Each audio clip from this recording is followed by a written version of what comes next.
Hallo ihr liebe Leid, hier ist wieder der Yankee mit Let's Play Illusion of Time auf Pelzig. Ich weiß, der letzte Cut war ein bisschen gemein, aber das hat einfach so perfekt zu der 20 Minuten gepasst. Und wie versprochen vorgestern, gehen wir jetzt zum Bosskampf. Der einzigste, den wir als Will wirklich machen müssen.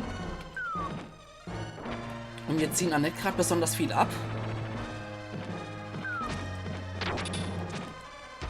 Ja, die hinterlassen auch noch freundlicherweise hier lustige kleine Junge, die zum Glück nicht so viel aushalten, die Biester.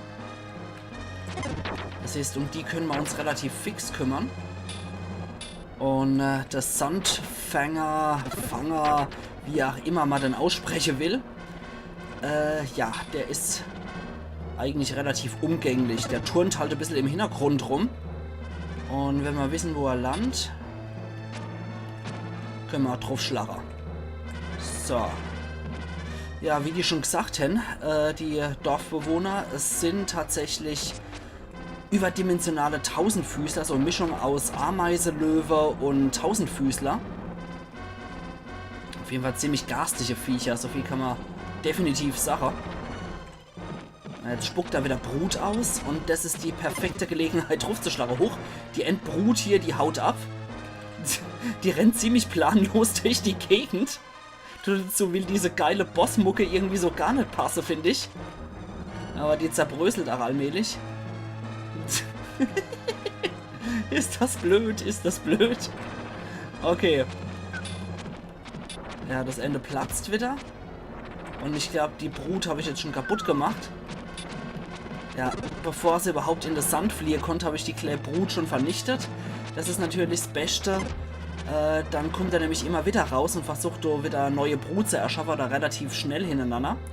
Das heißt, da muss man einfach nur schnell sein im Kampf. Der erfordert jetzt großartiges Geschick, wie der Kampf gegen die Vampire oder Kampf gegen Viper, also gegen diesen Vogel im Wolkegarten. Der ist jetzt auch nicht so schlimm. Und Kastot oder Kastov, der erste Boss in der Inka-Ruine, der ist jetzt meiner Meinung nach auch nicht so schwierig. Ich weiß, das sehen einige Leute anders. Aber ich finde ihn einfach nicht besonders schwer, genauso wie Sandfanger.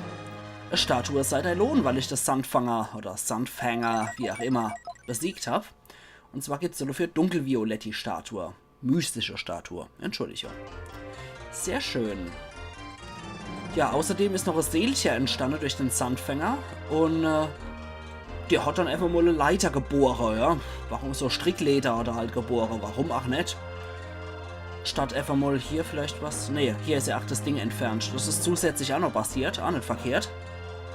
Aber auf jeden Fall sind wir jetzt hier in einem Gebiet, wo wir keine Gegner mehr zu befürchten haben. Hier erwartet uns nur noch Enz. Und das ist Lance. Der freut sich. Du bist verrückt, ich war Krankversorger. Wenn dir etwas zugestoßen wäre. Es tut mir ja so schrecklich leid, aber ich habe doch Medizin von meinem Papa finden müssen. Ja, ich kann mich wieder bewegen. Lass mich doch mit Lance allein, Willi. Willi, das ist ein Stäh von meiner Rakette. Ich habe dir eine Stäh gefolgt, um dich zu finden. Ja, ich geb's dir da wieder. Sind die jetzt auch weg? Lance flüstert. Ich glaube, sie liebt mich auch. Ich bin so glücklich. Ja, seid ihr gegönnt. Ins Inventar kann man nämlich reingucken. Ja, er flüstert immer noch. Na gut, sie ist ihm ja offensichtlich noch gesticken und er hat es wahrscheinlich gepackt, statt so das Sandfänger runterzuspringen und die zu bekämpfen, ist der wohl einfach über die Barrikade geklettert. Das ist die weitaus klügere Variante. Na gut, lass mal die zwei mal alle. So, dann erzählte mal. Ja, die Musik spricht sehr dafür, dass die jetzt hier Romanze haben. Denn eine Stähe verdanke ich mein Leben. Das sind Stäbe von der Rakette, die ich für dich abgefertigt habe. Es sind nur noch wenige Stäbe übrig. Magst du tragen? Liebevoll hängt Lance Etikett um den Hals. Jetzt will sie wieder fortrennen, oder was? Das mal flüchte ich nicht. Es ist alles so schnell geschehen. Ich hab nicht gewusst, was ich machen sollte. Bitte, guck mich jetzt da. Ich grein vor Glück. Ich habe schon immer geahnt, dass etwas Besonderes an dir ist. Jetzt weiß ich auch, was es ist. Ich will dir eine Antwort geben.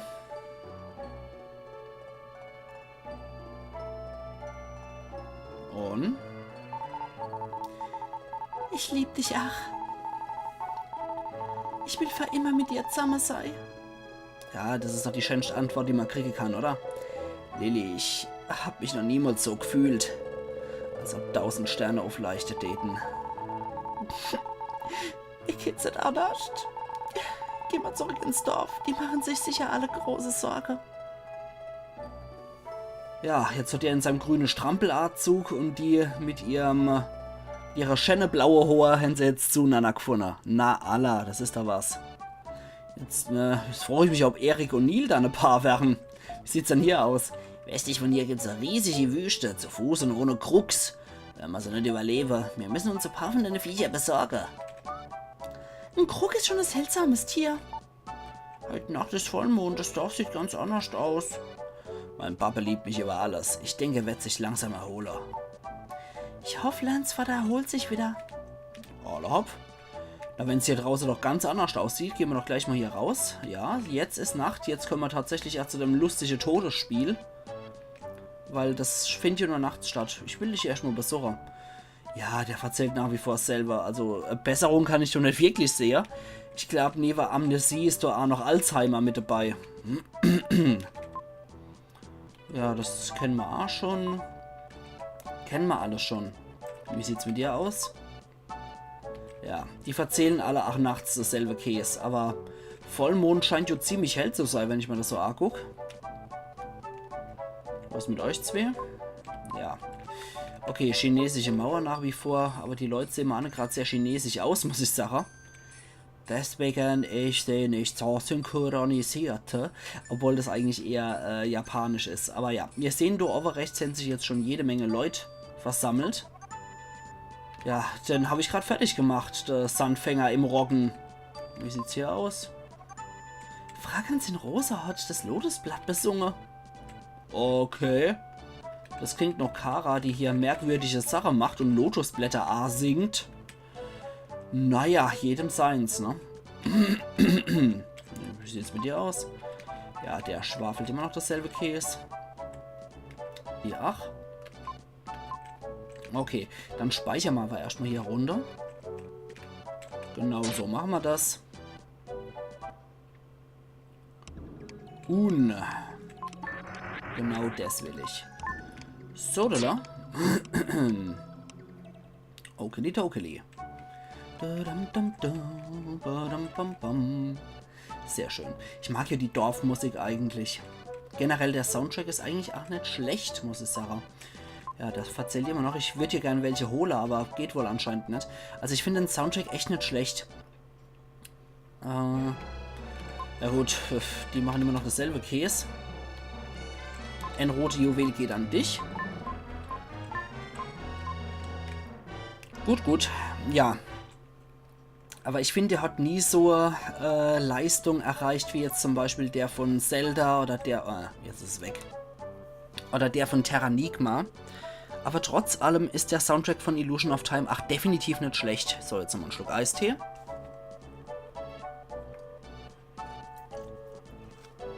Boah, halt könnte ich den ganzen Tag trinken wie ein Fisch.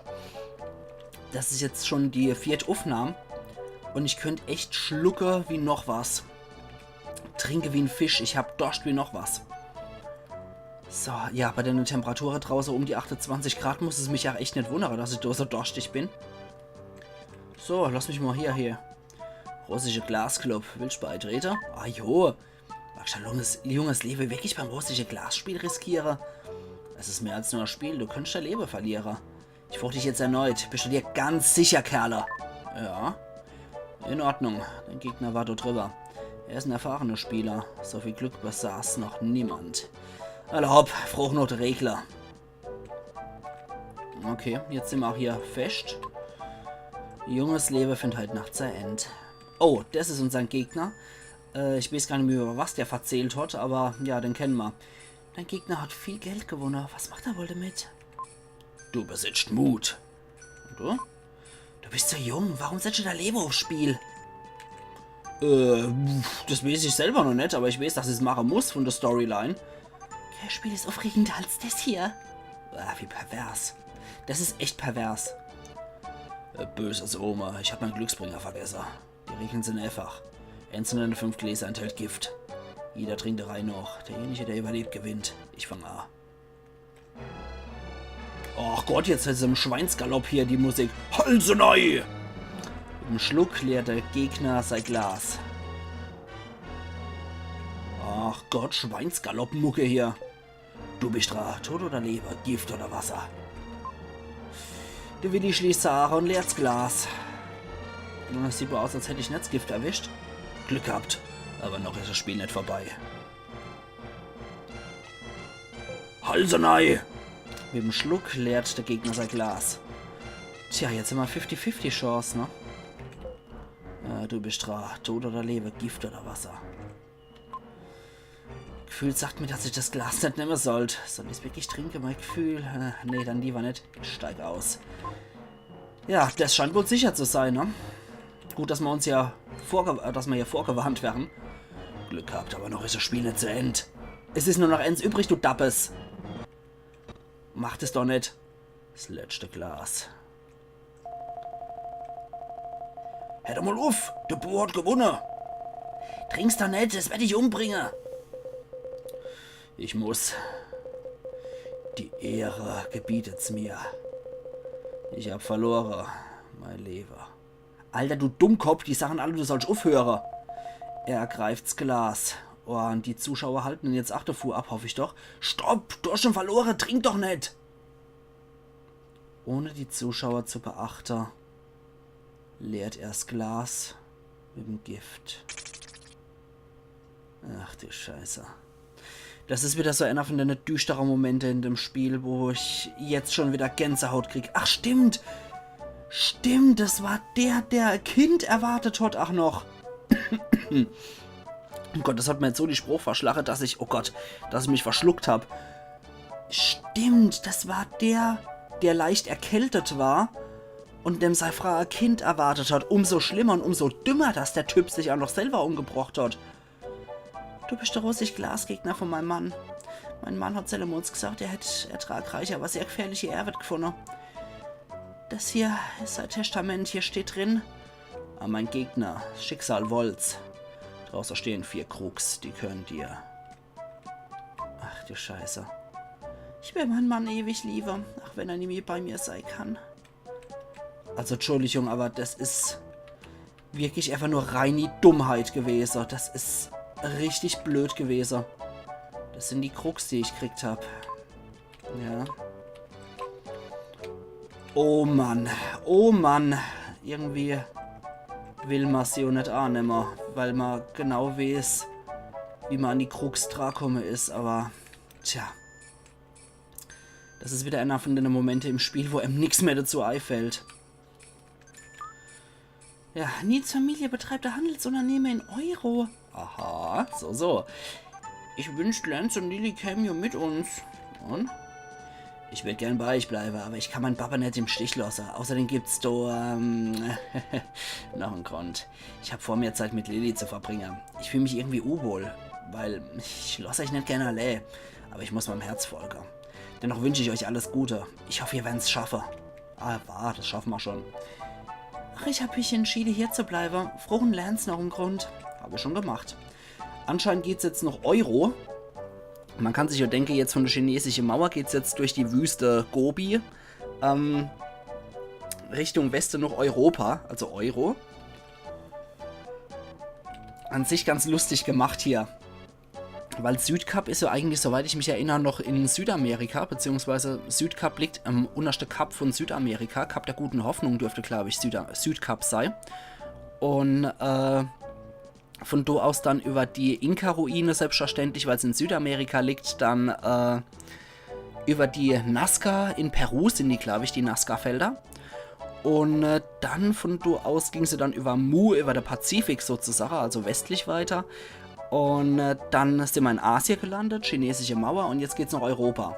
Der Augenblick, wenn sich 2 Menschen das erste Mal verlieben, ist magisch. Das Gefühl wird man niemals vergessen. Meine Eltern wohnen übrigens in Euro. Die werden uns helfen, sobald wir da sind. Uff, noch Euro! Ja, das hat man 2002 auch gesagt und was hat es uns gebracht? Alter, ich darf als erst gar nicht drüber nachdenken. Das ist aber auch so geil gemacht, wie diese Krux aussehen. Aber ja, ohne die kommen wir halt nicht durch die Wüste. Und Kara im Damesattel sieht auch ziemlich urig aus. Ja, ich darf als echt gar nicht dran denken, wenn ich als nochmal in D-Mark-Preise und in Euro wieder umrechne, da wird was ganz schlecht. Alter Falter, einfach die Preise geblieben, aber Euro statt D-Mark hinten dran gemacht. Ja, jetzt sind wir hier. Wir haben die Wüste durchquert und haben noch langer Reise die Stadt Euro erreicht. Ist auch lustig, wie ich hier immer umdichten muss, verpelzig, ne, von der Grammatik. In Euro hat reges Treiben geherrscht. Die Stadt war viel größer, als ich gedacht habe. Nils Eltern haben hier gelebt. Die haben eine Firma namens Rolex betrieben. Neil war das erste Mal seit 3 Jahren hier. Seine Eltern waren außer sich verfreht. Ja, die haben anscheinend eine ziemlich schicke Hütte hier. Die haben ein Feuerwerk angezündet und haben Tänzer bestellt. Es war ehemalige Willkommensfeier. Geil wie Zau, wenn ich es euch sag. In dem Haus haben Nils Eltern gewohnt. Wir durften die Gästezimmer benutzen. Ja, es sind ja auch schließlich seine Tante und sein Onkel, ne? Also Neil war doch, glaube ich, sein Cousin, wenn ich mich richtig erinnere. Ach Gott, hier die Schlossmucke. Will euch wieder heim. Ich möchte mit meiner Ältere sprechen. Ich will mit meiner Ältere sprechen. Es ist jetzt schon 3 Jahre her. Ja, der mit seiner Sackmode und hat dann so reiche Eltern. Das machen wir auch nicht so richtig, glaube ich. Ich hab Angst, wenn ich jetzt dringend mal aufs Klo muss und weit und breit kann ich finden. Da hinten ist ein Topf, Improvisierklenner. Wie sieht's mit dir aus? Was für ein Haus? Die Stadtbewohner scheinen reicher zu sein als der König selber. Tja, denken Sie mal drüber nach, ne? Mit Handel kann man offensichtlich auch Fettkohle machen, ne? Kleine Clara. Und ich gucke natürlich immer schön in die Pots-Reihe, aber Erik hat ja schon gemerkt, wenn man kein Klo findet, könnte es passieren, dass man so Dinger eventuell als Klo benutzt. Also wenn es gelb drin schimmert, dann nicht herzhaft zugreife. Okay, hier mag ich auf jeden Fall auch rein. Und die Schlossmucke natürlich, weil hier dann gut bürgerliche Leute hier. Naja, gut bürgerlich kann man eigentlich schon gar nicht mehr dazu sagen. Das ist eigentlich schon Händleradel. Die Händlerdynastie im Mittelalter kann man eigentlich ja schon fast als reicher bezeichnen, als es so mancher Landadel war. Und ja, das ist eigentlich schon fast hier Händleradel, wenn ich mal das Haus so angucke. Wir haben so viel Geld verdient, jetzt wollen wir den Rest von unserem Leben genießen. Du wärst der richtige Nachfolger für uns. Für sich selber oder für andere zu leben, das ist die Frage. Und was sagst du, Papa? Halt, ich will mit dir retten, Papa. Mit dir kann ich anscheinend nicht retten. Ich will mit seinem Vater retten, aber das geht anscheinend nicht. Schade. Er sieht auch so ein bisschen aus wie so ein spanischer Händler, muss ich sagen, mit seiner Kette, die so ein bisschen aussieht wie so Kanzlerkette in Europa. Und dazu noch sein lustiger Schnurrbart. Anne. Vor ein paar Tagen ist ein Mann mit Umhang hier erschienen. Ein verhüllter Fremdling. Er hat gefragt, ob jemand mit Namen Kara in der Stadt erschienen sei. Seine Haare waren so kalt. Soll ich Kara davor erzählen? Wenn du musst. Ich mag die Kara nicht. Sie benimmt sich wie Prinzessin. Es wird mir Spaß, Maria, davor zu erzählen. Wie nett. Ja, wir können uns möglicherweise denken, wer das war. Ich gebe euch mal 5 Sekunden Zeit. Der Schakal. Genau der ist es. Der Kopfgeldjäger. Der gibt anscheinend echt nicht auf, der Mistkerl. So weit wollte ich noch gar nicht raus. Warte mal. Ich wollte gerade mal gucken, ob hier eventuell noch ein Ausgang ist. Ja, tatsächlich. Sieht wohl so aus, ja. Was sagst schon du hier? Der Präsident von Rolex liegt in dem Aweser. Der Hotz, ne? Wobei er eigentlich ein Schweizer sein müsste, ne? Wenn er Rolex, ne? Liegt er irgendwie nah beisammen. Hat sie dir was erzählt? Nee, anscheinend nicht. Aber ich finde, sie hat einfach die Information verdient, auch wenn es jetzt aus Gehässigkeit entsteht. Aber ich finde, sie hat definitiv die Information verdient. So, na gut. Hier können wir nichts mehr machen. Das heißt, wir gucken uns jetzt mal in Euro um. Und mal gucken, wie teuer Euro ist. Oh Gott, wie witzig. Zwischen den Häusern befinden sich viele dunkle Gassen. Vor kurzem hat ein Mann namens Schakal viele Frohre gestellt. Er hat's böse in seine Haare getragen. Ich vermute, er verfolgt irgendjemand. Das hört man aber nicht so gern. Aber wie ich schon gesagt habe, Schakal, ne? Ey, du Rotznase, auf der Seite von der T-Kost nichts zu suchen, verpiss dich! Oh, reizende Leute hier in Euro. Vor allem die Händler hier. Das ist das Buch, was Rowski über die Zukunft der Menschheit geschrieben hat. Toll, das kann ich gern für dich behalten. Das ist eine Teekanne, wir nennen sie Tränekanne. Salomols ist ein furchtbarer Krieg ausgebrochen. Als die Männer in die Schlacht gezogen sind, haben die Frauen ihr Träne in der Kanne gesammelt. Irgendwie ist es pervers. Glaubst du an Wahrsager? Ah, sicher doch. Die Zukunft zeigt sich düster und unsicher. Riesige Kometen nähert sich die Erde, die menschliche Rasse wird sterben. Verzweiflung ist alles, was da noch bleibt. Denken Sie mal drüber nach. Was ist mit dir? Tut mir leid, aber du bist ein bisschen zu jung für sowas. Das sind Glocke. Das ist Maismehl, um Brot zu backen. Erlaubt? Viele Leute befinden sich unter dem Einfluss vom Schrein. Was ist mit dir? Unsere Früchte sind reif und schmackhaft. Erlaubt? Dank der Firma Rolex floriert die ganze Stadt. Und da fliegt gerade Taube die ganze Zeit gegen mein Fenster. Ich glaube, das Fenster ist so gut geputzt. Das Vieh ist extrem aggressiv und fliegt die ganze Zeit hier gegen das Fenster. Alter! Schlimme Gerüchte sind im Umlauf, aber ich denke, die Firma ist in Ordnung. Und die weicht auch nicht hier von der Seite. Ich glaube, die will zu mir rein. Vielleicht ist es eine Brieftaube. Vielleicht sollte ich noch den Part hier, wir sind ja eh schon kurz vor Schluss, sollte ich hier vielleicht mal das Fenster aufmachen und die Taube reinlassen. Ich sehe, dass du ein Wild. Greif doch zu. Du kriegst einen Apfel. Ja, danke. Ein Apfel? Er ist frisch. Das ist nett. Vielen Dank. Das ist der Marktplatz. Hier findest du alles, was brauchst. Hopp. Ich suche aber erstmal das Sphäre-Portal, um ehrlich zu sein. Ich will nämlich speichern. Im nächsten Gebäude ist Gepäck gestapelt. Manchmal hört man Stöhne aus dem Gepäck und es bewegt sich. Seltsam. Ich glaube, da hat jemand mehr als nur Gepäck verschickt. Alter, an diese Taube, wie die vor meinem Fenster lauert und mich arschstiert. Das ist schon ein bisschen creepy. Firma Rolex. Okay, aha. Staunen die hier Leute, oder was? Ich glaube, die sprechen über ihr Erwirt. Ich hab gehört, wenn ich mit der Firma Geschäfte mache, kann ich alles kriegen, was ich will. Wir können alles besorgen. Tee, Früchte, sogar Felle. Ich darf's nicht sagen, aber sogar Sklave. Oh, wie ekelhaft. Wie ekelhaft. Ja, die Firma handelt mit allem Erdenkbarem. Wie? Ihr Kind? Hier wird über Geschäfte gesprochen. Hau ab. Alter, die guckt ziemlich irre, diese Taube. So allmählich kriege ich ein bisschen Schiss hier. Ja, aber das ist natürlich überhaupt nicht toll, wenn die hier Sklavehandel betreiben.